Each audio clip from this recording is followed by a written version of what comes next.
In this video, we're going to continue talking about the classification of matter.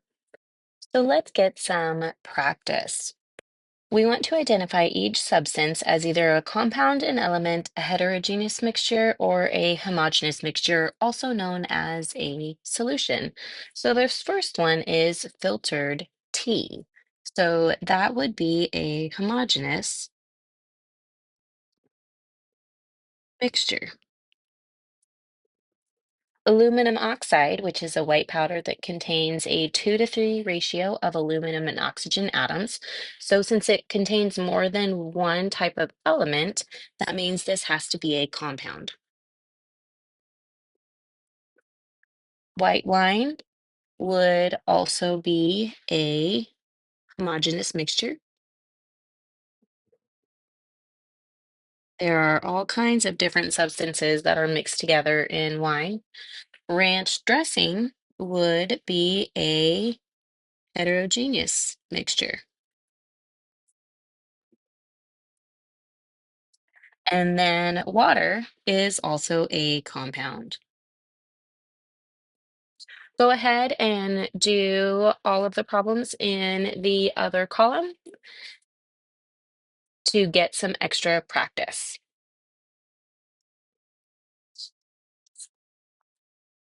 How would a chemist categorize each example of matter? Salt water, since it contains both salt and water, would be a homogeneous mixture.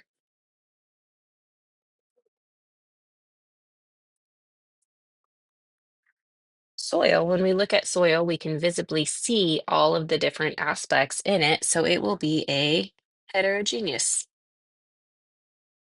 mixture. Water contains hydrogen and oxygen, so it will be a compound.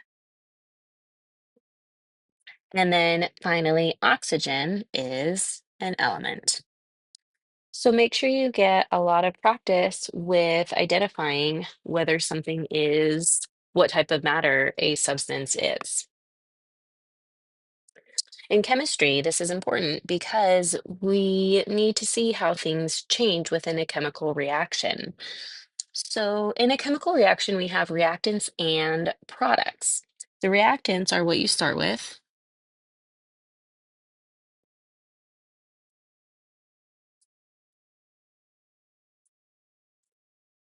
and the products are what you end up with.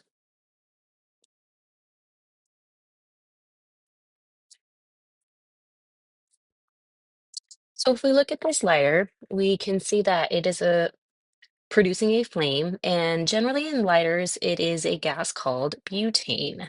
Now, butane is a gas at room temperature, but it is under pressure within the lighter, so it looks like a liquid. As soon as you strike the flint, you start a chemical reaction. The butane will change to a gas and it will react with oxygen. So, if we were to write that chemical reaction, we would say butane burns with oxygen to form heat, carbon dioxide, and water. When we look at this in a chemical reaction, we do it in terms of a chemical equation. So butane is C4H10, and it reacts with oxygen, which is O2.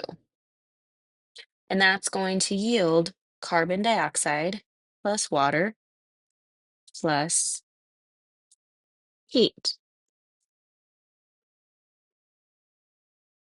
Finally, we just need to balance our chemical reaction. So we'll have a 2, 13, 8, and 10 in order to balance our chemical reaction. Now, when we look at this reaction, butane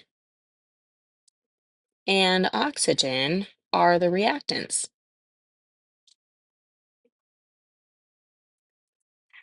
whereas carbon dioxide and water are the products.